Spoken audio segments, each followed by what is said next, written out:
नमस्कार दोस्तों, मेरा नाम है रवि सुमन और आप लोग ब्राइट पब्लिकेशन के यूट्यूब चैनल पर क्लास 10th के इतिहास के चैप्टर 3 का हल देखना शुरू कर चुके हैं। इस अध्याय के जितने भी इम्पोर्टेंट ऑब्जेक्टिव सवाल हैं उन सबों को अभी हम लोग देखने वाले हैं और इस पर चर्चा करने वाले हैं। इस चैप्टर का नाम है हिंद चीन में राष्ट्रवादी आंदोलन। एक एक सवाल पे हम लोग चर्चा करेंगे और इस चैप्टर में जितने भी सवाल हैं उन सभी को अगर आप पढ़ लेते हैं तो फिर आपका परीक्षा में एक भी सवाल नहीं छूटेगा। तो निश्चित रूप से वीडियो को पूरा देखिएगा और सभी सवालों को अच्छे से समझ लीजिएगा और अगर चैनल को सब्सक्राइब नहीं किया है तो ज़रूर इसे ही कर लीजिएगा। हिंद चीन का मतलब क्या होता है, ध्यान से समझिएगा। हिंद चीन, जिसको इंग्लिश में कहा जाता है इंडो चाइना। क्या कहा जाता है? Indo China. ठीक है, तो हिंद चीन सामान्यतः मुख्य रूप से इन 3 देशों का समूह था, कंबोडिया, वियतनाम और लाओस, है ना। हिंद चीन में 3 देश आते थे, कौन कौन? कंबोडिया, वियतनाम और लाओस, है ना। इन तीनों देशों को एक नाम दिया गया था हिंद चीन। अब ऐसा क्यों किया गया था ये भी समझना। कंबोडिया, वियतनाम और लाओस पर हिंदुस्तान और चीन इन दोनों जगह की सभ्यता का, संस्कृति का प्रभाव था, इसीलिए इसका नाम दिया गया था हिंद चीन। कंबोडिया, वियतनाम और लाओस तीनों देशों के समूह को। इसके अलावा कोई दूसरा रीजन नहीं था इंडो चाइना कहने के पीछे। ठीक है, ऐसा नहीं है कि कंबोडिया, वियतनाम और लाओस जो है कि हिंदुस्तान का हिस्सा रहा या फिर चीन का हिस्सा रहा, ऐसा बिल्कुल ही बस समझना, ऐसी कोई बात नहीं है। बस इसको हिंद चीन इसलिए कहा जाता है क्योंकि इस तीनों पर हिंदुस्तान और चीन का प्रभाव था, यहाँ की संस्कृति का प्रभाव था, है ना। लाओस, कंबोडिया में अंकोर वाट में सूर्यवर्मा द्वितीय ने एक मंदिर बनवाया था, अंकोर वाट का मंदिर, जो कि भगवान विष्णु का मंदिर था, है ना। और चीन की सभ्यता का भी यहाँ पर काफ़ी प्रभाव था। मुख्य रूप से लाओस, कंबोडिया और वियतनाम, ये तीनों देश, जिसको हिंद चीन भी कहा जाता है, ये फ्रेंच का उपनिवेश था। फ्रेंच माने कि फ्रांस का, फ्रांसीसियों का उपनिवेश था। लेकिन उससे पहले इस पर चीन अपना प्रभाव बनाने का प्रयास करता रहा था उससे पहले से। चीन की सरकार जब मजबूत होती थी तो हिंद चीन पर उसका प्रभाव बढ़ जाता था और चीन की केंद्रीय सत्ता जब कमज़ोर होती थी तो इस पर से चीन का प्रभाव भी कम हो जाता था। मुख्य रूप से यहाँ पर फ्रांसीसियों का प्रभाव रहा और ये हिंद चीन जो है वो फ्रांसीसियों का उपनिवेश रहा। जैसे भारत अंग्रेजों का उपनिवेश रहा, इंग्लैंड के लोगों का, ब्रिटेन के लोगों का, उसी तरह से हिंद चीन जो है वो फ्रांसीसियों का उपनिवेश रहा, जिसमें 3 देश आते हैं, कौन कौन? कंबोडिया, वियतनाम और लाओस। तो सही आंसर है पहले का सी। हिंद चीन में कौन कौन से देश आते हैं? कंबोडिया, वियतनाम और लाओस। अब हिंद चीन में राष्ट्रवादी आंदोलन कैसे कैसे हुआ, फ्रांसीसियों को कैसे कैसे भगाया गया, फिर इसमें अमेरिका की दखलंदाजी हुई और फिर माइली गांव की घटना घटी, जो कि दक्षिणी वियतनाम का एक गांव था। वहाँ पे अमेरिकी सेना ने जाकर के वहाँ के लोगों को काफ़ी क्रूरतापूर्ण जाकर के उन लोगों को मारा, है ना। गांव की औरतों को, बच्चों को, बूढ़ों को, नौजवानों को, सबको मार दिया। जिसके बाद अमेरिका के प्रति वहाँ के लोगों का मतलब जो लगाव था वो ख़त्म हो गया और अमेरिकी सेना जो थी, अमेरिकी सरकार जो थी, उसकी आलोचना की गई। उसके बाद अमेरिकी सरकार ने, उस समय के जो राष्ट्रपति थे निक्सन, है ना, उन्होंने क्या किया था कि अमेरिका से अपनी सेना को वापस बुला लिया था और 5 सूत्री नीति बना करके तैयार किया था निक्सन ने, है ना। तो इस तरह से हिंद चीन में राष्ट्रवादी आंदोलन शुरू हुआ और ख़त्म हुआ। पहला सवाल है, हिंद चीन क्षेत्र में कौन से देश आते हैं? तो हिंद चीन क्षेत्र में कंबोडिया, लाओस और वियतनाम, ये 3 देश आते हैं। सही आंसर है इसका सी। अंकोर वाट का मंदिर कहाँ स्थित है? अंकोर वाट का मंदिर जो बना था वो कंबोडिया में बना था। कहाँ पे? कंबोडिया में, जिसको बनाया था सूर्यवर्मा द्वितीय ने, राजा सूर्यवर्मा द्वितीय ने। और ये किस भगवान का मंदिर था? भगवान विष्णु का मंदिर था। यह बात आप याद कर लीजिए। 3 सवाल आपने याद किया अभी। अंकोर वाट का मंदिर जो है वो भगवान विष्णु का मंदिर था और इसको बनाया था राजा सूर्यवर्मा द्वितीय ने। और ये कहाँ पर बनवाया गया था? कंबोडिया में। हिंद चीन पहुँचने वाला प्रथम व्यापारी कौन था, है ना। हिंद चीन पहुँचने वाला प्रथम व्यापारी, या फिर हमारे भारत में भी एशिया के तरफ सबसे पहला व्यापारी जो पहुँचा था वो पुर्तगाली थे। कौन थे? सबसे पहले आए थे पुर्तगाली। कौन आए थे? पुर्तगाली, है ना। ये फ्रांसीसी लिखा हुआ है। सही आंसर है इसका सी। हिंद चीन में पहुंचने वाला हिंद चीन में पहुंचने वाले प्रथम व्यापारी थे पुर्तगाली। सही आंसर है इसका सी, है ना। अगला सवाल है, हिंद चीन में बसने वाले फ्रांसीसी क्या कहे जाते थे? आपको याद होगा जब मैंने चैप्टर पढ़ाया था तब आपको बताया भी था कि हिंद चीन में बसने वाले रहने वाले फ्रांसीसियों को कोलोन कहा जाता था। क्या? कोलोन। याद करो, सवाल आता है कोलोन किनको कहा जाता है। दोनों तरीके से सवाल आ सकता है कि एक तो ये सवाल आ सकता है कि हिंद चीन में बसने वाले फ्रांसीसी को क्या कहते हैं, दूसरा आ सकता है कि कोलोन किसको कहते हैं ना। तो कोलोन कहते हैं हिंद चीन में बसने वाले फ्रांसीसियों को। मैंने फ्रांसीसी जो है उसने हिंद चीन को अपना उपनिवेश बनाया था, तो उसके यहाँ से भी कुछ लोग आकर रहते थे, है ना, फ्रांस से। तो जो लोग फ्रांस से आकर हिंद चीन में बसने लगे थे उनको कोलोन कहा जाता था। अगला सवाल है, नरोत्तम सिंहाणु कहाँ के शासक थे? नरोत्तम सिंहाणु कंबोडिया के शासक थे। कहाँ के? कंबोडिया के। कंबोडिया के शासक थे नरोत्तम सिंहाणु, याद कर लो, है ना। हिंद चीन में कितने देश? 3 देश। कौन कौन सा? कंबोडिया, लाओस और वियतनाम। तो कंबोडिया के शासक कौन? नरोत्तम सिंहाणु। कंबोडिया के शासक कौन? ये तीनों अलग अलग देश थे, बिल्कुल, ठीक है। कंबोडिया के शासक कौन थे? नरोत्तम सिंहाणु थे। The history of the loss of the Vietnam, है ना, ऑफ है यहाँ पे। The history of the loss of the Vietnam, ये किसने लिखा है ना? यहाँ देखो, ये लिखा हुआ है फान बोई चाओ। इसको कर लेना तुम लोग, फान बोई चाओ। तो ये किताब का नाम है the history of the loss of Vietnam. इसको लिखा है फान बोई चाओ ने। किसने लिखा है? फान बोई चाओ ने। सही आंसर है इसका B. The history of the loss of Vietnam लिखा है फान बोई चाओ ने। याद कर लो अभी, ये भी इंपॉर्टेंट सवाल है, बार बार पूछता है परीक्षा में। The history of the loss of Vietnam लिखा है फान बोई चाओ ने। अगला सवाल है, मार्च 1946 में फ्रांस एवं वियतनाम के बीच होने वाला समझौता किस नाम से जाना जाता है? मार्च 1946 में फ्रांस एवं वियतनाम के बीच होने वाला समझौता हनोई समझौता के नाम से जाना जाता है। 1946 में फ्रांस एवं वियतनाम के बीच एक समझौता हुआ था जिसको हनोई समझौता कहते हैं। इसका सही आंसर है बी। तो इसका सही आंसर है बी। मार्च 1946 में फ्रांस एवं वियतनाम के बीच होने वाला समझौता हनोई समझौता कहलाता है। ये जेनेवा समझौता बिल्कुल अलग है। इस जेनेवा समझौता के सहारे वियतनाम को बिल्कुल 2 भागों में बांट दिया गया था, और इसी समझौते के बाद वियतनाम में एक धार्मिक आंदोलन शुरू हुआ था जिसका नाम था हुआ आंदोलन, है ना, हुआ, ठीक है। तो इसके बारे में भी हम लोग जानेंगे। अगला सवाल देखते हैं। अगला सवाल है, किस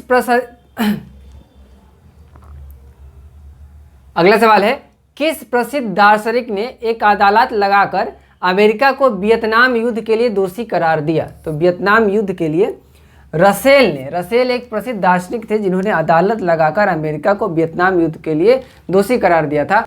अमेरिका ने अपनी दखलंदाजी करी, और फिर माइली गांव की घटना भी इसमें बहुत ज़्यादा महत्व रखती है, जिसके बाद अमेरिकी सेना से लोगों का मुंह भंग हो गया और लोगों को लगा कि अमेरिकी सेना जो है वो क्रूर होते जा रही है। जिसके बाद प्रसिद्ध दार्शनिक रसेल ने एक अदालत लगाकर अमेरिका को इस युद्ध के लिए दोषी ठहराया। अगला सवाल है, हिंद चीन क्षेत्र में अंतिम युद्ध समाप्ति के समय में अमेरिकी राष्ट्रपति कौन थे? मैंने आपको पहले ही बताया था कि हिंद चीन में युद्ध चल रहा था। हिंद चीन जो था वो फ्रांस का उपनिवेश था, है ना।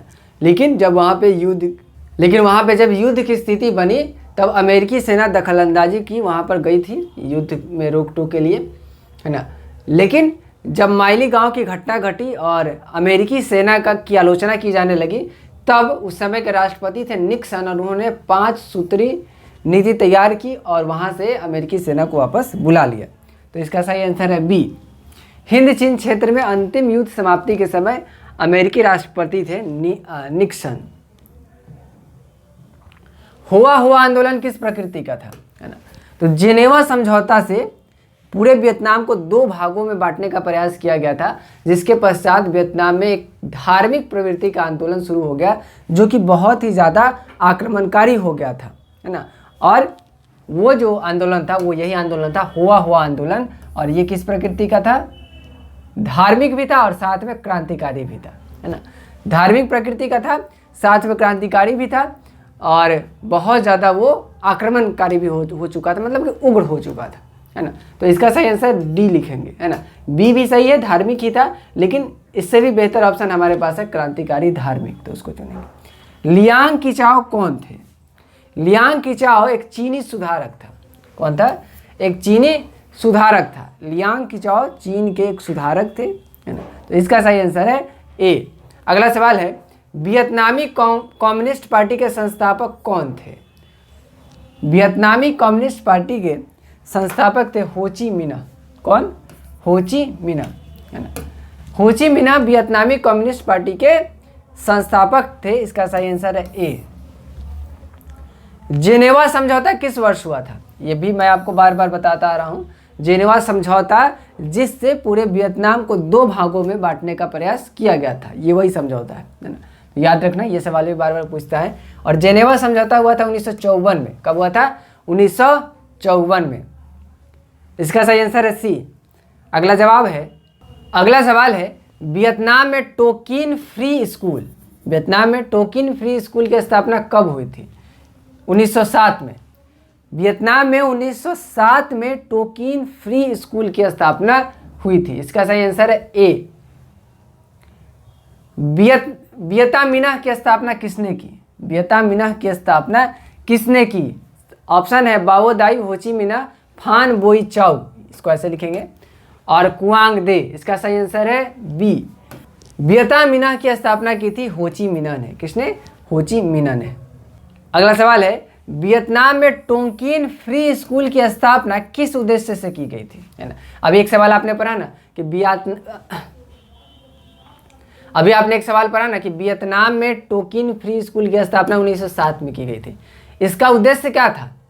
इसका उद्देश्य था कि पश्चिमी शिक्षा को वियतनाम यानी हिंद चीन में लाया जाए, है ना। पश्चिमी शिक्षा यानी कि जहाँ से फ्रांसीसी आए थे यूरोप की तरफ से, वहाँ की शिक्षा को कहाँ लाया जाए? हिंद चीन में, वियतनाम में लाया जाए। और इसके लिए उन्होंने किस चीज़ की स्थापना की थी? वियतनाम में टोकिन फ्री स्कूल की स्थापना की थी। अनामी दल की स्थापना किसने की थी? जॉन ग्विन आई ने। अनामी दल की स्थापना की थी जॉन ग्विन आई ने। इसका सही आंसर है ए। याद कर लीजिए, अनामी दल की स्थापना किसने की थी? जॉन ग्विन आई ने, है ना। अनामी दल की स्थापना की थी जॉन ग्विन आई ने। सही आंसर है इसका ए। अगला सवाल है, वियतनाम में स्कॉलर्स रिवोल्ट किसके विरुद्ध हुआ था? स्कॉलर्स रिवोल्ट, है ना, ये हुआ था ईसाई धर्म प्रचार के विरुद्ध, है ना। यानी हिंद चीन में, वियतनाम में जाकर के ईसाई धर्म का प्रचार किया जा रहा था, है ना। काफ़ी बड़े स्तर पे ईसाई धर्म को प्रचारित करने का काम किया जा रहा था। तो इसके विरोध में स्कॉलर्स रिवोल्ट हो गया। क्या हो गया? स्कॉलर्स रिवोल्ट, है ना। रिवोल्ट माने क्या? आंदोलन, क्रांति। तो वहाँ पे जन आंदोलन हो गया वियतनाम में। इसका सही आंसर है डी। याद कर लीजिए, स्कॉलर्स रिवोल्ट जो है वो ईसाई धर्म प्रचार के विरुद्ध हुआ था। वियतनामी राष्ट्रीयता के जनक कौन थे? ये फान बोई चाउ लिखा हुआ है। वियतनामी राष्ट्रीयता का अर्थ आपको पता ही है, जिसको राष्ट्रवाद भी कहते हैं, यानी देश के प्रति लगाव की भावना, प्रेम की भावना, इसी को कहते हैं। वियतनामी राष्ट्रीयता की शुरुआत हुई थी होची मिन्ह से। होची मिन्ह ने वियतनामी राष्ट्रीयता की शुरुआत की थी। होची मिन्ह जो है वो वियतनाम के एक जाने माने क्रांतिकारी कह सकते हैं आप, है ना। और होची मिन्ह, इन्हीं के नाम पर एक रास्ते का भी नाम रखा गया था, होची मिन्ह मार्ग, है ना। होची मिन्ह का अर्थ होता है पथ प्रदर्शक, माने कि रास्ता दिखाने वाला, मार्गदर्शक, है ना। तो वियतनाम में राष्ट्रीयता के जनक जो थे वो होची मिन्ह थे। अगला सवाल है, माइली गांव की घटना कहाँ हुई थी? दक्षिणी वियतनाम में हुई थी। ये मैंने आपको बताया था। माइली गांव में, दक्षिणी वियतनाम का एक गांव था माइली गांव, वहाँ पर क्या हुआ था कि अमेरिकी सेना वहाँ पर चली गई, है ना। और उसने क्या किया, उस गांव में जितने भी लोग मिले, जितने भी आदमी, औरत, बच्चे, बूढ़े मिले, उन सबको उन्होंने मार डाला। औरतों के साथ सामूहिक बलात्कार किया गया। और इस घटना के बाद अमेरिकी सेना की काफ़ी आलोचना हुई। और इसी के बाद वहाँ के राष्ट्रपति निक्सन ने ये निर्णय लिया कि भाई अब सेना को वापस बुला लिया जाए। तो इसका सही आंसर है बी। माइली गांव दक्षिणी वियतनाम की घटना थी। अगले सवाल की तरफ चलें। स्कॉलर्स रिवोल्ट कब हुआ? स्कॉलर्स रिवोल्ट क्यों हुआ था ये तो आपको पता चल गया है। क्यों हुआ था? ईसाई धर्म प्रचार के विरोध में हुआ था। वियतनाम में ईसाई धर्म का काफ़ी प्रचार किया जा रहा था, उसी के विरोध में हुआ था स्कॉलर्स रिवोल्ट। अब कब हुआ था? 1868 में हुआ था। कब हुआ था? 1868 में। तो 2 सवाल याद करो अभी। स्कॉलर्स रिवोल्ट हुआ था 1868 में। क्यों हुआ था? तो वियतनाम में ईसाई धर्म के प्रचार के विरोध में हुआ था। 2 सवाल याद कर लो। स्कॉलर्स रिवोल्ट ईसाई धर्म प्रचार के विरोध में 1868 में वियतनाम में हुआ था। तो इसका सही आंसर है ए, 1868 में स्कॉलर्स रिवोल्ट हुआ था। अगला सवाल है, हिंद चीन किसके अधीन था? हिंद चीन मैंने आपको पहले भी बताया था कि हिंद चीन जो है वो फ्रांस का उपनिवेश था। किसका? फ्रांस का उपनिवेश था। अब उपनिवेश क्या होता है ये आपको पता ही होगा, है ना। उपनिवेशवाद हम लोग कहते हैं जब एक मजबूत राष्ट्र किसी कमजोर राष्ट्र पे अपना कब्जा कर लेता है और उसके संसाधनों का उपभोग करने लगता है, तो उसी को कहा जाता है उपनिवेशवाद। इस उपनिवेशवाद में जो कमजोर राष्ट्र होता है उसी को हम लोग उपनिवेश कहते हैं, है ना। और जो मजबूत राष्ट्र होता है उसको शासक देश कहते हैं, है ना। तो हिंद चीन जो था वो फ्रांस का उपनिवेश था, उस पर फ्रांस का शासन था। अगला सवाल है, फ्रेंच इंडो चाइना की स्थापना किस वर्ष की गई? 1887 में। फ्रेंच इंडो चाइना बनाया गया 1887 में, माने कि 1887 में फ्रेंच जो है वो पूरे इंडो चाइना पर अपना कब्जा कर चुका था, है ना। तो फ्रेंच इंडो चाइना की स्थापना हुई 1887 में। इसका सही आंसर है डी। अगला सवाल देखो, मार्च 1946 में फ्रांस एवं वियतनाम के बीच होने वाला समझौता किस नाम से जाना जाता है? ये सवाल एक बार और आप बना चुके हैं, तो इस बार रिपीट है सवाल। बताइए इसका सही जवाब क्या होगा, आप लिखिए। मार्च 1946 में फ्रांस एवं वियतनाम के बीच होने वाला समझौता हनोई समझौता के नाम से जाना जाता है। हनोई समझौता, ठीक है। इसका सही आंसर है बी। ये सवाल आप इससे पहले भी बना चुके हैं, तो याद कर लीजिए अभी। और एक और सवाल अभी फिर से याद करिए, जेनेवा समझौता के द्वारा क्या किया गया था? पूरे वियतनाम को 2 भागों में बांटने का प्रयास किया गया था। ये सवाल भी रिपीट होता है, बार बार पूछता है। लाल खमेर सेना का गठन किसने किया था? लाल खमेर सेना का गठन सिंहानुक ने किया था। नरोत्तम सिंहानुक इनका पूरा नाम था। इसका सही आंसर है बी। लाल खमेर सेना का गठन नरोत्तम सिंहानुक ने किया था। वियतनाम लोकतांत्रिक गणराज्य की स्थापना किस वर्ष हुई? वियतनाम लोकतांत्रिक गणराज्य की स्थापना 1945 में हुई, है ना। यानी वियतनाम को आज़ादी मिली 1945 में, ये कहा जा सकता है, क्योंकि वियतनाम जो है एक लोकतांत्रिक गणराज्य के रूप में स्थापित हुआ। कब? 1945 में। कंपूचिया का पुराना नाम क्या था? तो देखो ध्यान से, हिंद चीन में 3 देश आते हैं। कौन कौन से? लाओस, कंबोडिया और वियतनाम। कंबोडिया को ही पहले कहा जाता था कंपूचिया। क्या कहा जाता था? कंपूचिया, ठीक है। तो कंबोडिया का पुराना नाम था कंपूचिया। कंबोडिया का पुराना नाम क्या था? कंपूचिया। तो इसका सही आंसर है सी, याद कर लो। वियतनाम का एकीकरण कब पूरा हुआ? वियतनाम का एकीकरण हुआ 1975 में। कब हुआ? 1975 में। इसका सही आंसर है बी, याद करो। वियतनाम का एकीकरण पूरा हुआ 1975 में। कब हुआ? 1975, 1975 में, है ना। 1975 में वियतनाम का एकीकरण पूरा हुआ, जब हमारे यहाँ क्या लगा था? इमरजेंसी। अगला सवाल है, बाओ दाई कहाँ का शासक था? बताइए। बाओ दाई दक्षिणी वियतनाम का शासक था। दक्षिणी वियतनाम जहाँ पर कौन सी घटना घटी थी? बताइए। दक्षिणी वियतनाम में ही घटना घटी थी, माइली गांव की घटना। माइली गांव कहाँ था? दक्षिणी वियतनाम में ही था। और दक्षिणी वियतनाम का शासक कौन था? बाओ दाई। यानी कि वहाँ पे किसका राज था? बाओ दाई का राज था, ठीक है। अगला सवाल है, जेनेवा समझौता में किस देश को 2 भागों में बांटा गया? ये भी बात मैं बार बार बताते आ रहा हूँ आपको। जेनेवा समझौता में वियतनाम को 2 भागों में बांटने का प्रयास किया गया, जिसके बाद वहाँ पे क्या हुआ? हुआ आंदोलन, धार्मिक प्रवृत्ति का एक आंदोलन हो गया था। कौन सा? हुआ। तो जेनेवा समझौता से वियतनाम को 2 भागों में बांटने का प्रयास किया गया। माइली गांव हत्याकांड का जिम्मेवार कौन सा देश था? बताइए। माइली गांव में किस देश के सैनिक गए थे? अमेरिका के सैनिक, है ना। तो इसलिए माइली गांव हत्याकांड के जिम्मेवार भी कौन हुए? अमेरिका ही हुए, है ना। अमेरिका ने क्या किया था? माइली गांव में जाकर वहां के लोगों को बुरी तरह से मार दिया था। तो माइली गांव हत्याकांड का जिम्मेवार है अमेरिका। इसका सही आंसर है डी। अंकोर वाट किस हिंदू देवता का मंदिर है? बताइए। अंकोर वाट मंदिर जो है उसका निर्माण करवाया था किसने? सूर्यवर्मा द्वितीय ने, है ना। और किस भगवान का मंदिर था? तो विष्णु भगवान का मंदिर था। सही आंसर है इसका ए। अंकोर वाट मंदिर जो है वो विष्णु भगवान का मंदिर है। होची मिन्ह का शाब्दिक अर्थ क्या है? मैंने आपको बताया था होची मिन्ह का शाब्दिक अर्थ होता है पथ प्रदर्शक। पथ प्रदर्शक मतलब कि रास्ता दिखाने वाला, मार्गदर्शन करने वाला, है ना। तो होची मिन्ह का शाब्दिक अर्थ है पथ प्रदर्शक। क्या है? पथ प्रदर्शक। तो इसका सही आंसर है सी। अंकोर वाट के मंदिर का निर्माण किसने करवाया था? देखिए ये सवाल भी आ गया ना। अंकोर वाट के मंदिर का निर्माण करवाया था सूर्यवर्मा द्वितीय ने। किसने करवाया था? सूर्यवर्मा द्वितीय ने। तो इसका सही आंसर है सी। अंकोर वाट के मंदिर का निर्माण सूर्यवर्मा द्वितीय ने करवाया था, और वो मंदिर किस भगवान का था? भगवान विष्णु का था। चलो ये सवाल तो याद हो ही गया होगा। अब ये सवाल है, पहला टेलीविजन युद्ध किसे कहा गया? ध्यान से देखना, तो समझना ध्यान से। दक्षिणी वियतनाम के एक गांव में, माइली गांव में अमेरिकी सेना घुसती है और वहां के लोगों को बुरी तरह से मारती है, जिसके बाद पूरी दुनिया में अमेरिका की आलोचना शुरू हो गई, और हॉलीवुड ने क्या किया? इस घटना को लेकर के अमेरिका की आलोचना में, है ना, फिल्में बनानी शुरू की, है ना।